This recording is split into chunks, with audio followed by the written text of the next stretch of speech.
there. Can you tell us some key patterns that you've seen from the successful 13 unicorns that is a common thread between all of them? Yeah, I mean, it's hard. It's a good question.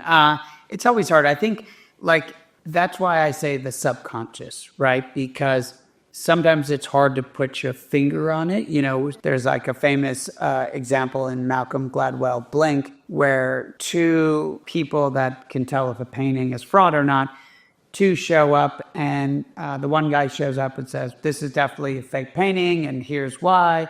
And then the other guy shows up and says, "No way, you know, blah, blah, blah." And he goes, they said, "Well, how do you know?" And he just says, like, "I know." And he was right?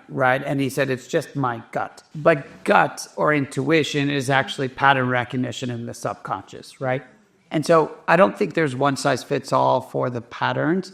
It's seeing so many, you know, it's everything from why would this market expand? Like we have a company in our portfolio called Form Health. It's one of the largest platforms for obesity. And, you know, in that case, it was the pattern recognition. The founder, Evan, he had been part of the founding team at a unicorn healthcare company. And this was before GLP-1s and everyone talking about Ozempic. And he said, you know, the penetration or the treatment rate of obesity, which is classified as a disease, is significantly lower than other diseases in America.